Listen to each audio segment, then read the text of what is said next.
하나님 말씀 함께 보시겠습니다. 요한복음 4장 27절에서 42절 말씀입니다. 신약성경 148면 요한복음 4장 27절에서 42절 말씀 제가 봉독해 드리겠습니다. 이때 제자들이 돌아와서 예수께서 여자와 말씀하시는 것을 이상히 여겼으나 무엇을 구하시나이까 어찌하여 그와 말씀하시나이까 묻는 자가 없더라. 여자가 물동이를 버려두고 동네로 들어가서 사람들에게 이르되 내가 행한 모든 일을 내게 말한 사람을 와서 보라, 이는 그리스도가 아니냐 하니 그들이 동네에서 나와 예수께로 오더라. 그 사이에 제자들이 청하여 이르되 라삐어 잡수소서. 이르시되 내게는 너희가 알지 못하는 먹을 양식이 있느니라. 제자들이 서로 말하되 누가 잡수실 것을 갖다 드렸는가 하니 예수께서 이르시되 나의 양식은 나를 보내신 이의 뜻을 행하며 그의 일을 온전히 이루는 이것이니라. 너희는 넉 달이 지나야 추수할 때가 이르겠다 하지 아니하느냐. 그러나 나는 너희에게 이르노니 너희 눈을 들어 밭을 보라, 희어져 추수하게 되었도다. 거두는 자가 이미 삭도 받고 영생에 이르는 열매를 모으나니 이는 뿌리는 자와 거두는 자가 함께 즐거워하게 하려 함이라. 그런즉 한 사람이 심고 다른 사람이 거둔다 하는 말이 옳도다. 내가 너희로 노력하지 아니한 것을 거두러 보내었노니 다른 사람들은 노력하였고 너희는 그들이 노력한 것에 참여하였느니라. 여자의 말이 내가 행한 모든 것을 그가 내게 말하였다 증언하므로 그 동네 중에 많은 사마리아인이 예수를 믿는지라.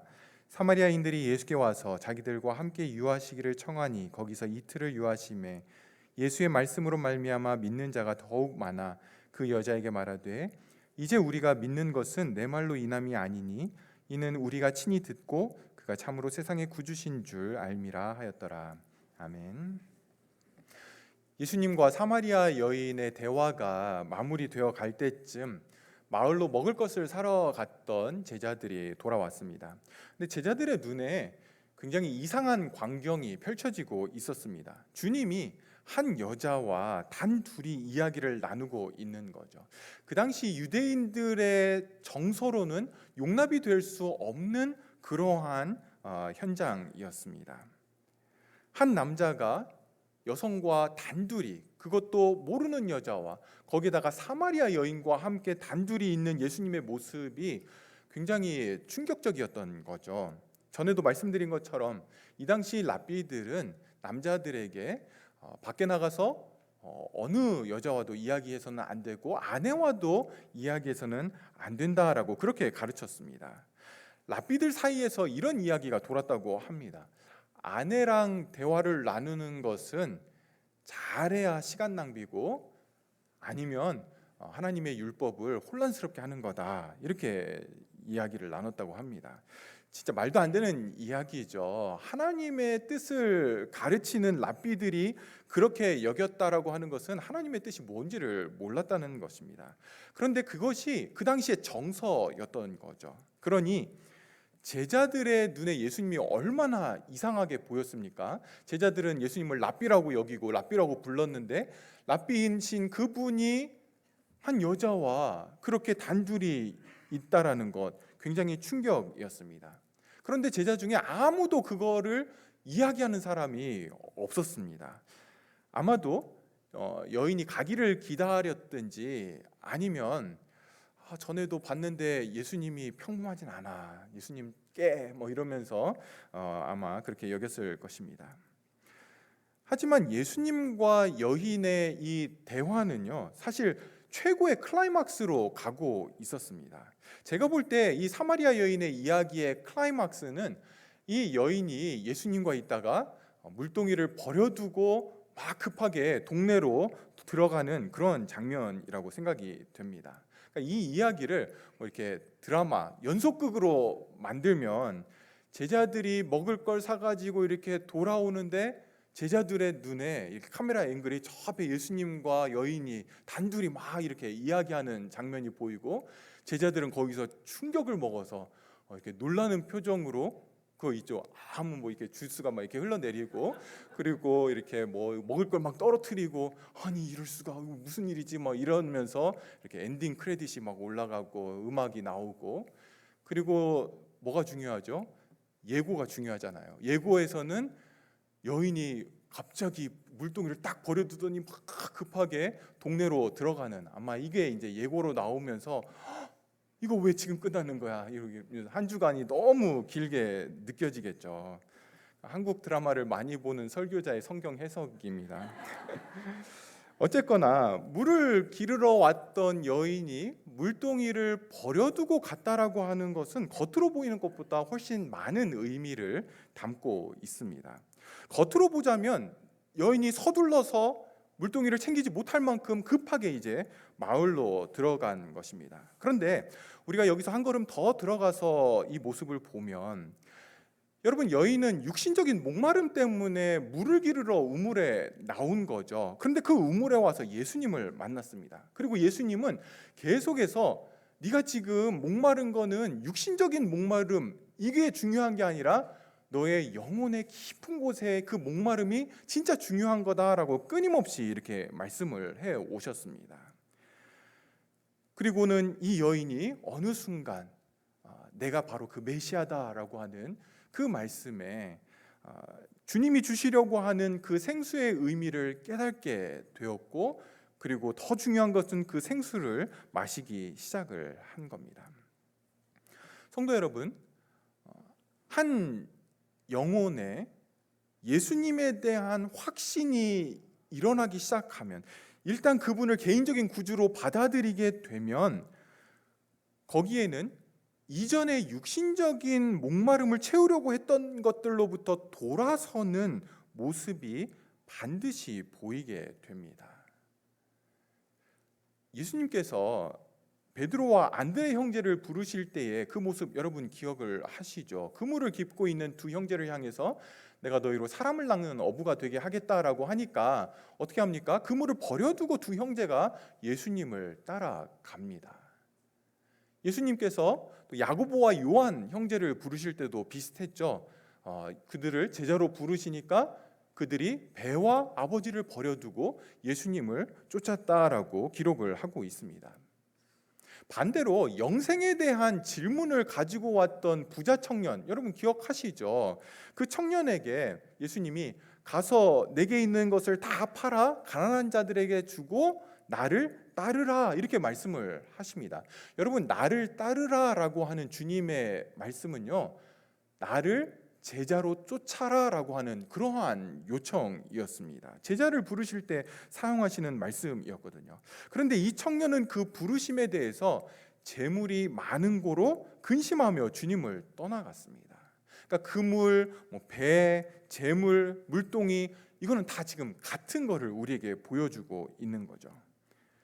누가복음 9장 62절에 보시면 예수께서 이르시되 손에 쟁기를 잡고 뒤를 돌아보는 자는 하나님의 나라에 합당하지 않다라고 말씀하십니다. 하나님 나라에 합당하지 않은 건 하나님 나라에 들어갈 수 없다라는 겁니다. 구원받지 못했다라는 거죠. 그러면 모든 성도는 하나님 나라에 합당한 자들입니다. 그들의 특징이 뭡니까? 하나님 나라에 합당한 존재로서 뒤를 돌아보지 않는 것. 다시 말해서 영적인 목마름을 채우시는 주님으로 인해서 육신적인 목마름을 넘어섰기에 육신적인 목마름에 대해서 뒤를 돌아보지 않는다라고 하는 그런 의미입니다. 사랑하는 성도 여러분, 기독교는 여러분에게 어떤 마음의 평안을 주고 또 약간의 도움을 주는 그런 종교가 아닙니다. 기독교는요, 예수님을 만나는 순간 여러분의 삶의 방향을 틀어놓는 그런 종교입니다. 여러분의 목표와 삶의 이유와 삶의 근거와 여러분이 추구하는 것을 바꿔놓는 게 기독교라는 거죠. 왜 그렇습니까? 왜 기독교는 이렇습니까? 예수님을 만나기 전에는 우리를 이끌었던 게 뭐냐면 육신적인 목마름입니다. 그런데 예수님을 만나는 순간 깊은 영혼의 목마름이 채워졌기 때문에, 만족함을 얻었기 때문에 이제는 더 이상 육신적인 피상적인 목마름에 매이지 않게 되고 거기로부터 자유함을 얻게 되는 것이죠. 바울 사도가 빌립보서에서 이야기하듯이 내게 사는 것은 그리스도니 죽는 것도 유익하다라고 이야기하죠. 갈라디아서에서는 이제는 내가 사는 것이 아니요 내 안에 그리스도께서 사시는 것이다라고 그렇게 이야기를 합니다. 예수님을 알고 난 이후에는 삶의 방향과 방법과 목표와 이유가 달라질 수밖에는 없는 거죠. 이 여인은 물동이를 버려두고 자기의 동네로 다시 돌아가서 지금까지는 사람들을 피해 다녔는데 이제는 오히려 사람들을 만나면서 이야기를 하기 시작합니다. 자신에 대해서 말을 한 예수님에 대해 이야기를 하죠. 29절 보십시오. 내가 행한 모든 일을 내게 말한 사람을 와서 보라. 이는 그리스도가 아니냐. 여인은 예수님이 자기 자신에 대해서 이야기한 것, 그게 뭡니까? 자기의 문란한 생활이죠. 5번이나 남편을 바꾸고, 그리고 지금 살고 있는 남자는 결혼도 안 한 그냥 동거를 하고 있는 그러한 남자라는 것. 내가 그분께 말을 먼저 하지도 않았는데, 그리고 어디서 들은 것 같지도 않은데, 유대인인데 사마리아인도 아닌데 그거를 나한테 다 이야기하더라라고 하면서 이 정도면 그리스도가 아닐까? 우리가 기다리는 그 메시아 아닐까? 한번 확인해 보라라고 이야기를 합니다. 사람들에게 와서 보라라고 이야기를 하죠. Come and see 그렇게 이야기를 합니다. 여러분, 우리가 요한복음 1장부터 보지 않았기 때문에 이 와서 보라라고 하는 표현이 얼마나 중요하게 쓰이는지를 우리가 잘 못 봤습니다. 그런데 1장에서 이 와서 보라라고 하는 표현이 2번 사용이 됩니다. 한 번은 세례 요한의 제자 중에 2사람이 세례 요한이 예수님을 보자 그 예수님을 보고는 하나님의 어린 양이로다라고 그렇게 이야기를 합니다. 그러자 이 제자 2사람, 그 중에 한 사람은 안드레거든요. 이 2사람이 그래? 하나님의 어린 양? 그러면 나는 이제 더 이상 세례 요한의 제자가 아니고 예수님의 제자가 될 거야 라고 하면서 예수님을 쫓게 됩니다. 그러면서 예수님을 따라가면서 예수님에게 질문을 합니다. 주님, 예수님 머무시는 곳이 어디입니까? 자기들도 거기에 머물겠다라는 거죠. 한번 보겠다라는 것입니다. 예수님께서 하시는 말씀이 와서 보라입니다. 내가 머무는 곳이 어딘지 와서 보라. 그리고 이 2사람이 가서 보게 됩니다. 그리고는 그때부터 예수님을 쫓기 시작을 합니다. 거기다가 안드레는 자기 형제 베드로까지도 데려오게 되죠. 또 한 번 이 와서 보라가 쓰인 것은 1장 후반부에 나중에 예수님의 제자가 되는 빌립이 나다나엘에게 예수님을 보고는 만나고는 이런 이야기를 합니다. 나사렛 예수, 그분이 구약에서부터 이야기해온 그분이 아니냐, 약속된 그분이다라고 그렇게 이야기를 합니다. 그러자 나다나엘이 나사렛에서 무슨 선한 게 나겠어라고 그렇게 대꾸를 하자 이 빌립이 와서 보라, come and see 이렇게 이야기를 합니다. 그리고 나다나엘은 주님을 만나게 됩니다. 그리고 나서 이제 오늘 본문에서 3번째로 와서 보라라고 하는 표현이 사용이 되고 있습니다. 세례 요한의 2 제자가 예수님에 대한 궁금증을 가지고 있을 때 예수님은 와서 보라라고 말씀을 하시고요. 나다나엘이 빌립에게 그 예수님이 누구냐라고 할 때에 와서 보라라고 하죠.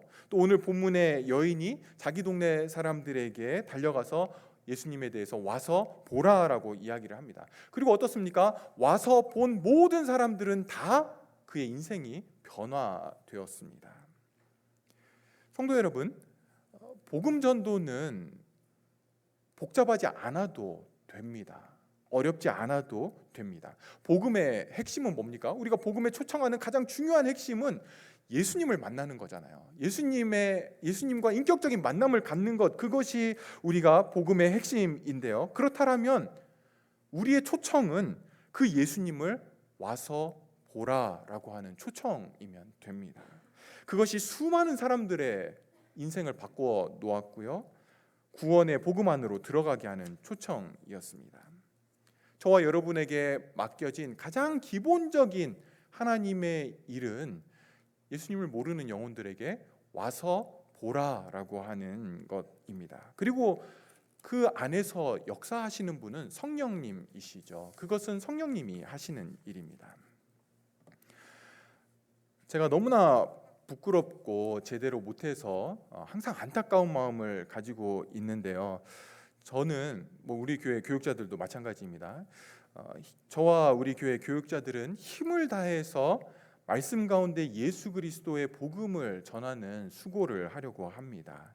다른 것에 눈을 돌리지 않고 복음이 선명하게 흐르는 강단이 되게 하기 위해서 노력을 할 것입니다. 저는 교회에서 복음이 계속해서 분명하게 선명하게 들려지는 것은 건강한 교회의 아주 중요한 모습이라고 봅니다. 그것이 성경이 보여주는 초대교회의 모습이기도 하고요. 예배 후에 우리가 부부 성경 공부를 지금 하려고 모이고 있습니다. 근데 이 부부 성경 공부의 주제가 결혼입니다. 결혼 관계 안에서의 부부 관계에 대해서 우리가 지금 같이 살펴보고 있는데요. 계속해서 살펴보는 게 뭐냐면 올바른 부부 관계의 복음이 얼마나 핵심적인지에 대해서 우리가 계속 공부를 하고 있습니다. 그러니까 복음을 모르면 결혼을 주신 하나님의 그 뜻을, 그 의미를, 계획을 알 수가 없습니다. 그만큼 복음은 결혼 생활을 바르게 그리고 잘 하는 것에 있어서 굉장히 중요합니다. 부부 관계만이 아니죠. 직장 생활도, 인간관계도, 돈 문제도, 자녀 양육도, 건강도, 교회 생활도, 성도의 삶의 모든 영역에 있어서 복음은 가장 중요한 핵심입니다. 우리의 삶의 모든 영역은 복음으로 빚어져야 되는 거죠. 여러분, 성경은 건강한 부부 생활을 위한 10계명 이런 거 가르치지 않습니다. 크리스찬의 직장 생활, 학교 생활 잘하기 5가지 방법 이런 거 없습니다. 한 가지죠. 복음을 아는 것. 복음을 아는 것에 성도의 모든 삶은 달려 있는 겁니다. 복음을 모르면, 예수님이 우리에게 이루신 일을 모르면 성도답게 생활할 수 있는 방법은 전혀 없습니다. 교회에서 이 복음이 분명해야 되죠. 그렇기 때문에 복음이 얼마나 선명하게 교회에서 들려져야 하는지 모릅니다. 끊임없이 들려져야 하고요. 여러분에게 부탁을 드립니다. 여러분은 초대교회가 보여준 모습들처럼 교육자들이 말씀과 기도에 전념할 수 있도록 그렇게 협력해 주시기를 꼭 부탁을 드립니다. 그래서 누구나 초청을 받아서 우리 교회에 왔을 때에 복음을 선명하게 들을 수 있는 곳이 되어야 합니다. 우리가 주변에 있는 예수님을 알지 못하는 영혼들이 복음을 들을 수 있는 곳으로 이렇게 초청을 하는 것, Come and see라고 초청을 하는 것, 예수님을 만난 사람들이 사마리아 여인처럼 또 앞에서 봤던 빌립처럼 이렇게 기쁨으로 해야 되는 그러한 일들이죠.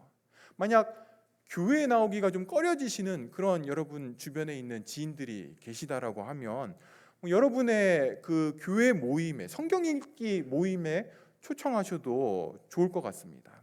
복음서를 좀 같이 읽어보면서 예수님에 대해서 살펴보거나, 또 그것이 부담스러우시다면 우리가 지금 요한복음을 계속 살펴보고 있는데 요한복음을 일주일에 한 번씩 만나서 이렇게 조금씩 읽어나가거나 그런 것도 좋을 것 같습니다. 우리가 주일에 살펴보는 이 요한복음을 여러분이 따라오시면 사실 그분에게 그 내용에 대해서 설명하기도 또 좋으실 거고요. 물론 이제 많이 천천히 읽으셔야 되긴 하지만 여러분이 마음만 있으시다라면 방법은 여러 가지가 있을 겁니다. 그런데 우리가 그 일들을 못하는 이유가 무엇입니까?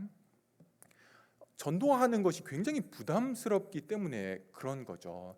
내가 뭘 이야기할 수 있을까 싶은 그런 마음들이 있습니다. 근데 여러분, 오늘 사마리아 여인을 한번 보십시오.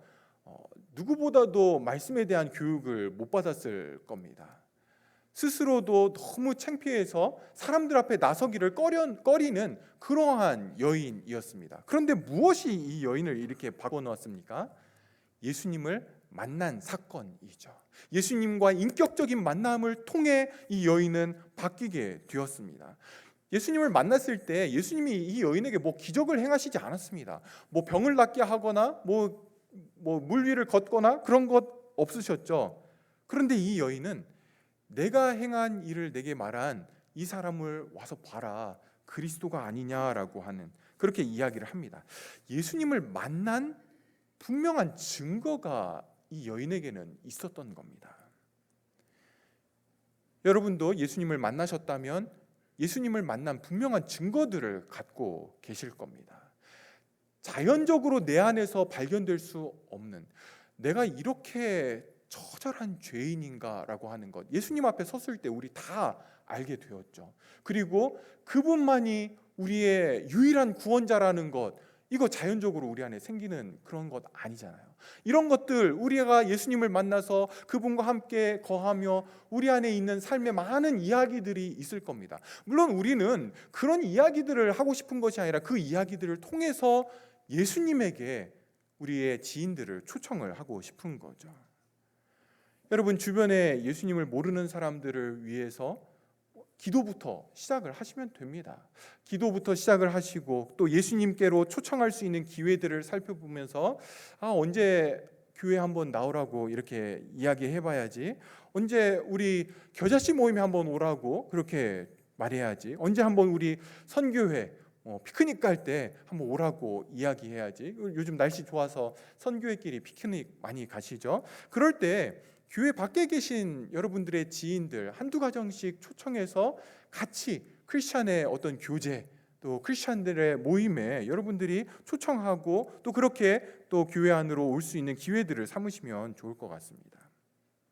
사마리아 여인이 급하게 이제 동네로 떠나간 후에 제자들은 여전히 아직도 머릿속에 예수님과 그 여인은 무슨 관계일까? 무슨 일이 일어났을까? 아마 이런 생각들을 하고 있었을 겁니다. 근데 말은 못했죠. 차마 말은 못하고 일단 동네에 가서 사온 음식들을 차려 놓았습니다. 그리고 주님께 예수님 식사하시죠 라고 이야기를 합니다. 그러자 예수님이 이렇게 대답을 합니다. 32절 보십시오. 32절 우리 같이 읽겠습니다. 이르시되 내게는 너희가 알지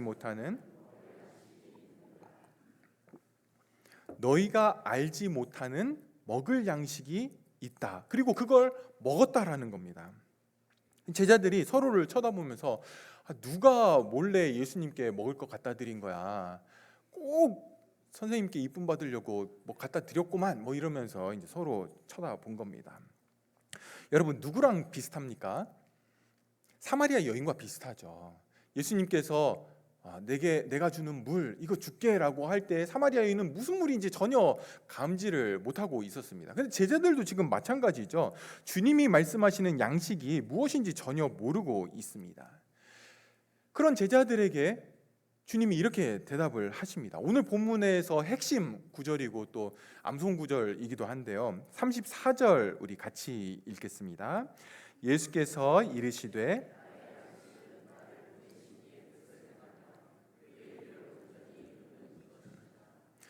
여러분, 예수님이 말씀하시는 이 양식, 제자들은 알지 못하는 예수님의 이 먹을 양식 무엇입니까?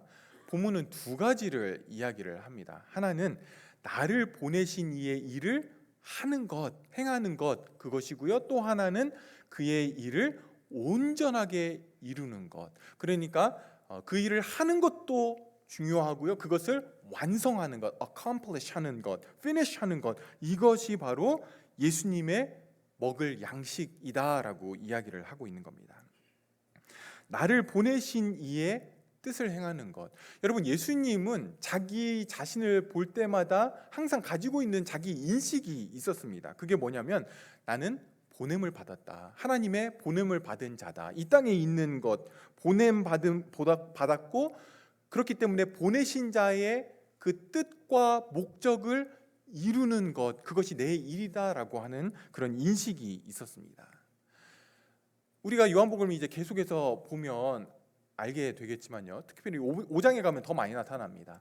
예수님께서 하나님을 부를 때 하나님 또는 아버지 이렇게 부르시지 않고 대신에 나를 보내신 나를 보내신 하나님, 이렇게 하나님을 지칭하는 경우들이 굉장히 많이 있습니다. 그러니까 예수님 안에는 자기 자신에 대한 분명한 인식, 보냄을 받았다라고 하는 그 인식을 가지고 있었던 거죠.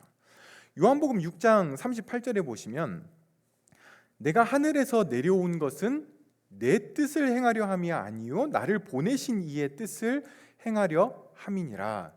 그것이 주님이 자기 자신에 대해서 가지고 있었던 인식이었고, 보냄받은 그 사명을 행하고 그것을 온전히 이루는 것, 그 일을 하고 있다라는 것으로 만족하지 않고 그것을 완성하는 것, 그것이 자기의 양식이다라고 말씀을 하고 있습니다.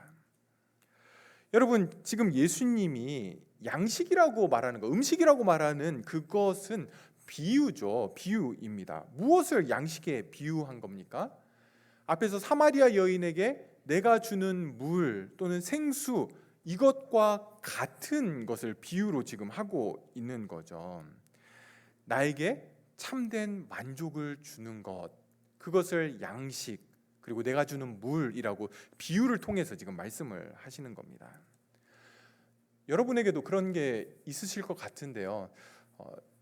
저는 아버지가 어렸을 때부터 저를 낚시를 데리고 다니셨습니다. 그래서 제가 낚시를 참 좋아하는데, 물론 시간이 없어서 가지는 못하지만 그냥 좋아만 합니다. 근데 아버지랑 낚시를 다닐 때는 이 고기 낚는 걸 좋아해가지고 밥 먹는 것도 이렇게 잊어버리고, 밥 먹자 뭐 아니면은 이제 거두고 가자 이러면 조금만 더 하다 가자라고 그렇게 이야기를 했습니다. 그러니까 밥은 안 먹어도 낚시하는 게 참 이렇게 행복했던 거죠. 그런데 예수님이 말씀하시는 너희가 알지 못하는 양식, 이게 뭐냐면 밥은 안 먹어도 이것만 할 수 있다라면 행복한 거, 이거 지금 주님이 말씀을 하시는 겁니다. 이걸 다르게 표현하면 우선순위라고도 표현을 할 수 있습니다. 예수님에게 가장 중요한 것, 예수님에게 가장 의미를 갖는 것, 그것이 바로 양식이라는 것이고요. 그게 뭐냐면 나를 보내신 이의 일을 하는 것, 그리고 그것을 이루는 것, 이렇게 말씀을 하고 있는 겁니다. 우리가 5장에 이제 가면 예수님이 말씀하시는 하나님의 뜻, 하나님의 일이 무엇인지를 굉장히 길게 이야기를 하십니다. 그래서 이 부분은 거기 가서 요한복음 5장에서 우리가 살펴보도록 하고요. 오늘은 우리가 양식에 대한 부분을 좀 더 보려고 합니다. 신명기 8장에 가시면 하나님께서 이스라엘 백성들이 가나안 땅으로 들어가기 전에, 그러니까 광야 40년을 지나고 이제 가나안 땅으로 들어가기 직전에 40년 광야 생활의 그 의미들을 미리 설명하시는, 지금까지 너희가 이런 것들이 이런 의미야라고 설명하시는 부분이 나오게 됩니다. 그러면서 광야 생활 동안 이 만나가 어떤 의미인지, 왜 만나를 주셨는지를 하나님이 설명을 하시는데요. 만나를 40년 동안 먹었기 때문에 이스라엘 백성들은 굉장히 질려했습니다. 그리고 더 안 먹고 싶다 이렇게 이야기하기도 했고요. 그렇지만 사실은 만나가 없었다라면 광야 생활 동안 생존할 수는 없었습니다. 이것은 그들의 생명을 유지하게 했던 것이죠. 그 만나를 왜 주셨는지 신명기 8장 3절에서 이렇게 말씀을 하십니다. 너를 낮추시며 너를 줄이게 하시며 또 너도 알지 못하며 내 조상들도 알지 못하던 만나를 내게 먹이신 것은 사람이 떡으로만 사는 것이 아니요 여호와의 입에서 나오는 모든 말씀으로 사는 줄을 내가 알게 하려 하심이니라. 이 말씀 우리가 너무 잘 알고 있죠. 예수님께서 시험을 받으실 때 광야에서 40일 동안 줄이신 후에 사단이 첫 번째 시험하는 것이 돌로 떡을 만들어 먹으라라는 것이었습니다. 근데 그 시험 앞에서 주님이 사람이 떡으로만 사는 것이 아니라 하나님의 입에서 나온 말씀으로 산다라고 말씀을 하십니다. 여러분, 이게 무슨 의미입니까? 사람이 먹을 것만 있으면 만족하는 존재가 아니라는 거죠. 먹을 것만 있으면 되는 존재가 아니라는 겁니다. 여러분, 사춘기 아이들 키워보신 분들은 다 아실 테고, 또 사춘기를 이제 막 지나오신 분들 잘 아실 겁니다. 부모 마음에 안 들죠. 이렇게 마음에 안 들어서 막 뭐라고 이제 혼냅니다. 하필 그때가 이제 먹을 때가 다 돼서 막 혼내고는 밥이나 먹어 막 이러면 아이들이 어떻습니까? 막 이러고 감사해요, 밥 먹을 수 있어서 뭐 이렇게 하지 않죠. 안 먹어, 배 안 고파 뭐 이렇게 이제 같이 소리를 지릅니다. 가끔 저희 집 꼬맹이 3살짜리 꼬맹이가 잘못해서 제가 막 이렇게 혼내다가 좀 마음이 안 좋죠. 얘가 막 시무룩해 하고 있으면 젤리 하나 먹을래? 그럼 얘가 갑자기 막 기뻐합니다. 어리니까, 아직 모르니까. 근데 나이가 들면 들수록 어떻습니까?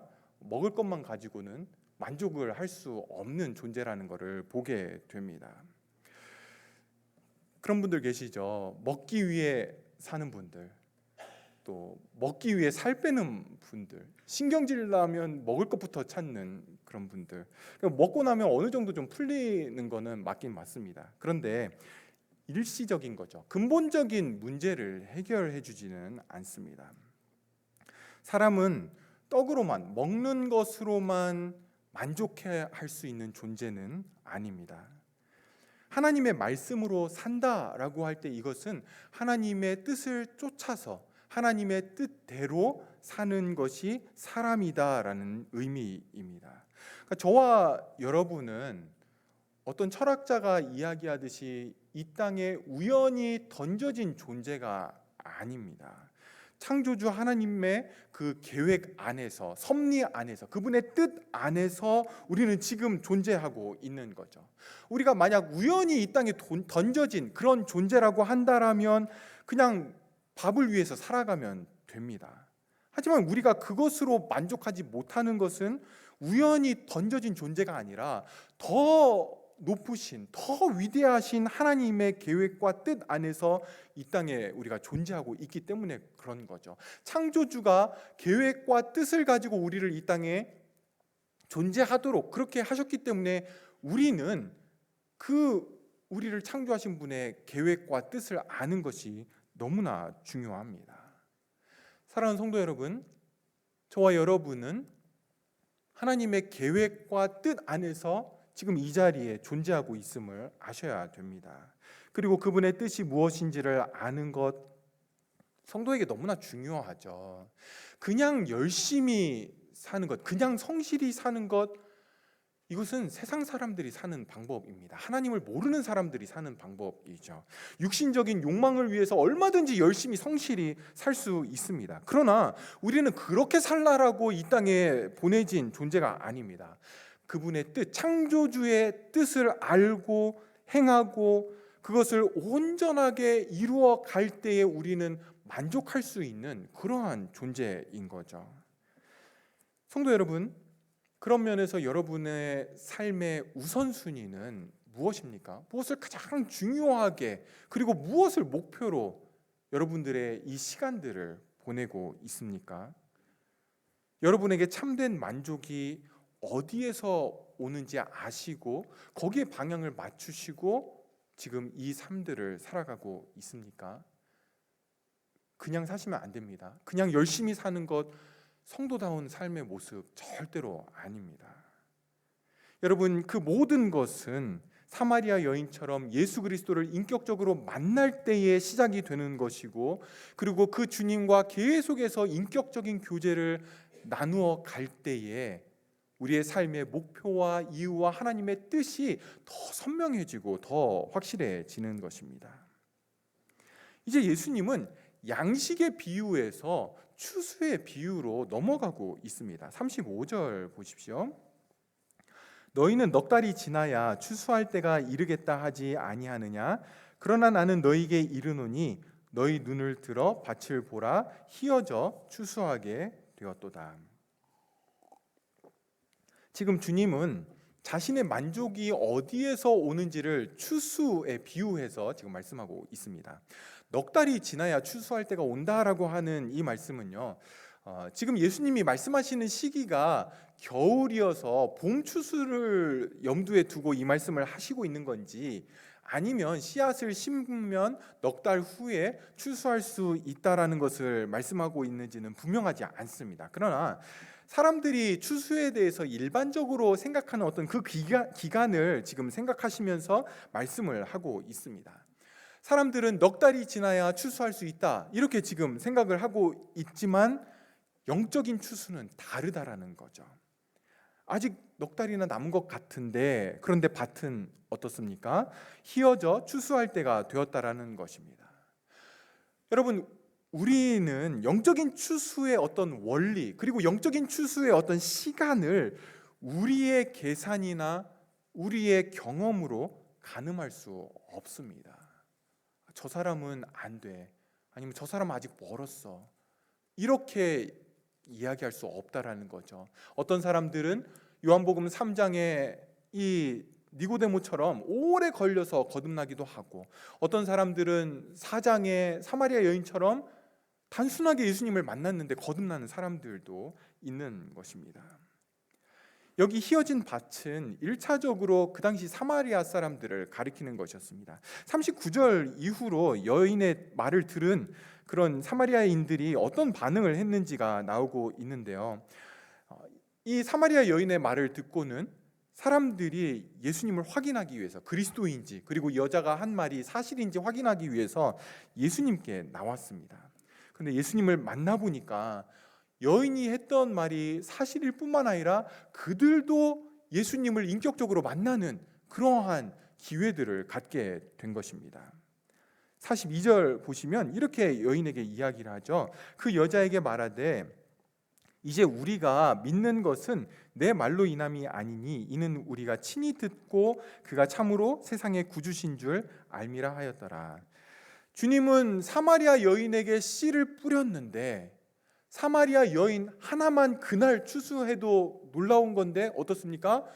사마리아 사람들을 이렇게 같이 추수를 하고 있습니다. 즉각적인 효과, 즉각적인 추수를 얻게 된 것이죠. 그리고 이것이 예수님에게 알지 못하는, 너희는 알지 못하는 먹을 양식, 참된 만족을 주었던 겁니다. 여러분, 예수님께서 너희는 알지 못하는 양식이 나에게 있어, 너희는 알 필요 없어, 이런 이야기 하는 게 아닙니다. 그거 너희도 알아야 돼 라고 하면서 지금 사마리아 여인과의 그 나머지 이야기들을 지금 보여주고 있는 거죠. 제자들에게 가르치고 있는 겁니다. 36절 보십시오. 거두는 자가 이미 삭도 받고 영생에 이르는 열매를 모으나니 이는 뿌리는 자와 거두는 자가 함께 즐거워하게 하려 함이라. 거두는 자가 이미 삭을 받았다라는 것, 추수가 이미 시작되었다라는 거죠. 영혼들이 하나님 나라 안으로 막 들어오고 있고 또 들어오게 될 것입니다. 그로 인해서 뿌리는 자와 거두는 자가 함께 즐거워하게 된다라고 그렇게 이야기를 합니다. 이어서 37절 보십시오. 그런즉 한 사람이 심고 다른 사람이 거둔다 하는 말이 옳도다, 이렇게 이야기를 하죠. 한 사람은 심고 다른 사람이 거둡니다. 무슨 이야기입니까? 씨를 뿌리는 사람이 다르고 그것을 거두는 사람이 다르다라는 겁니다. 이게 영적 추수의 원리입니다. 세상에서는 이런 일이 있으면 이거 굉장히 억울하고 불공평하고 옳지 않은 거죠. 죽 써서 개 줬다, 이렇게 이야기를 하게 될 겁니다. 그렇지만 영적인 추수는요, 뿌리는 사람이 수고하고 거두는 사람은 이익만 얻는 것 같지만 추수한 것을 놓고 볼 때 어떻습니까? 둘 다 기뻐하고 즐거워하게 된다라는 것입니다. 성도 여러분, 저와 여러분이 나중에 하나님 나라에 진짜로 들어가게 될 때에 우리는 보게 될 겁니다. 여러분을 모르는 사람들이 여러분들에게 와서 당신이 그 선교지 위에서 기도했던 그 사람, 그거 저예요. 저를 위해서 기도하셔서 제가 이 자리에 있습니다. 감사합니다라고 하는 그날의 기쁨과 즐거움을 함께 맛보게 될 것입니다. 여러분들이 기도하면서 선교지로 보낸 헌금, 여러분들이 기도하면서 지금은 돌아올 것 같지 않아 보이는 지인들을 위해서 그렇게 초청을 했던 그 모든 것들이 여러분들이 하나님 나라에 가게 될 때 그 나라에 가서 보면 얼마나 여러분들에게 기쁨과 영광으로 돌아오게 될지를 선명하게 분명하게 보게 될 것입니다. 그렇기에 우리는 씨앗을 심어야 되는 거죠. 저는 우리 교회가 이 영적인 추수의 원리를 분명하게 볼 수 있기를 소원합니다. 사실 제일 분명하게 봐야 될 사람은 저죠. 제가 사역한 것에 대한 열매를 저는 우리 교회 안에서 보고 싶어 하고, 다른 교회가 수고한 것도 우리 교회에서 열매를 보고 싶어 하고, 이런 이기적인 그런 마음이 있는데요. 오늘과 같은 말씀들이 다시 제 중심을 살피게 만듭니다. 근데 여러분, 더 중요한 사실은요, 저나 여러분이 얻는 열매, 우리 교회가 얻는 열매는 사실 그 전에 씨앗을 심는 수고를 한 신앙의 선배들이 있었기 때문에 가능한 것임을 우리는 절대 잊으면 안 됩니다. 그리고 우리도 씨앗을 심는 수고를 해야 되는 거죠. 그것이 하나님의 뜻이고 하나님의 일입니다. 그런데 씨앗을 심는 수고만 하고 끝나지 않죠. 우리도 그 기쁨에 동참을 하게 될 겁니다. 그 영광을 우리도 보게 될 겁니다. 사랑하는 성도 여러분, 저와 여러분의 진짜 기쁨은 하나님의 뜻이 이루어지고 하나님의 뜻을 행하고 하나님의 그 일들을 위해 씨앗을 심는 것을 통해 우리의 참된 만족은 더 깊어지게 됩니다. 우리가 주님 가르쳐 주신 기도를 할 때 어떻게 시작을 하죠? 하늘에 계신 우리 아버지여, 이름이 거룩히 여김을 받으시고 나라가 임하시고 뜻이 하늘에서 이루어진 것처럼 땅에서도 이루어지기를 원합니다. 이렇게 기도를 하죠. 하나님의 이름이 거룩히 여김을 받는 것, 하나님의 영광입니다. 하나님의 영광과 하나님의 나라와 하나님의 뜻이 이 땅에 드러나고 세워지는 것에 나의 마음을 다하고 우선순위를 거기에 두고 나는 거기에서 만족을 얻는 것입니다. 주님이 모든 성도들에게 그렇게 기도하도록 가르쳐 주신 것이죠. 다시 말해서 우리가 그런 것을 보지 못할 때에 신자는 배고파야 됩니다. 목이 말라야 되는 거죠.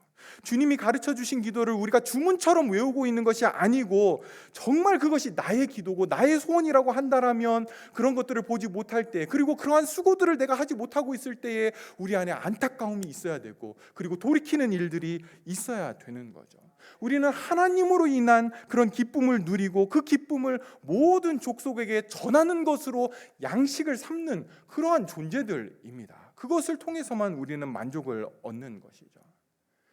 여러분, 이번 한 주간 우리 교회가 좀 이렇게 같이 좀 기도했으면 좋겠습니다. 하나님, 저는 하나님으로 인해 배부르기를 원합니다. 하나님을 즐거워하는 그 기쁨으로 나를 충만하게 채워 주십시오. 이것이 저의 양식이 되게 해 주시고 이 기쁨을 나누는 인생 되게 해 주십시오. 우리가 한 주간 좀 같이, 교회가 한 주간 안 되죠. 우리가 이제는 그것을 좀 앞에, 우리의 기도의 제일 앞에 놓고 좀 같이 기도하는 그러한 교회 되기를 소원합니다. 저와 여러분을 이 땅에 보내신 하나님의 뜻을 행하고 사는 것, 그것이 우리의 만족이 되고 그리고 여러분의 양식이 되게 하셔야 됩니다. 그냥 열심히 사는 인생 안 됩니다. 그렇게 사셔는 안 됩니다. 제가 오늘 설교의 제목을 너희가 알지 못하는 양식 이렇게 붙였습니다. 사실은 반대여야 하죠. 주님이 여러분에게 나에게는 너희가 알지 못하는 먹을 양식이 있다 이렇게 말씀하실 때 여러분은 주님, 저 그 양식 알아요.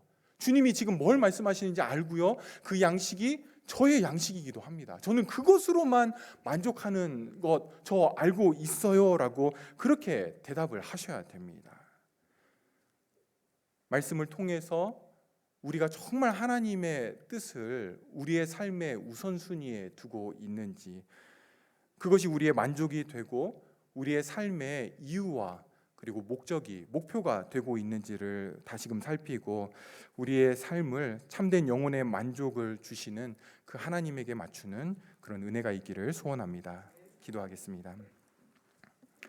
하나님 아버지, 사마리아 여인과의 대화를 통해 그리고 제자들과의 대화를 통해서 주님이 가지고 계시는, 주님을 만족하게 하는 그 양식이 무엇인지, 그리고 그것이 우리의 양식이 됨을 보게 됩니다.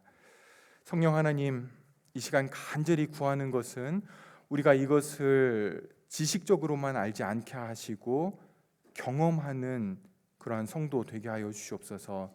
우리의 참된 만족이 하나님의 뜻을 행하고 하나님의 뜻을 이루며 하나님의 뜻대로 사는 것임을 우리로 경험하게 하여 주시고 그 안에 참된 기쁨이 있음을 보는 우리 모두 되게 하여 주시옵소서.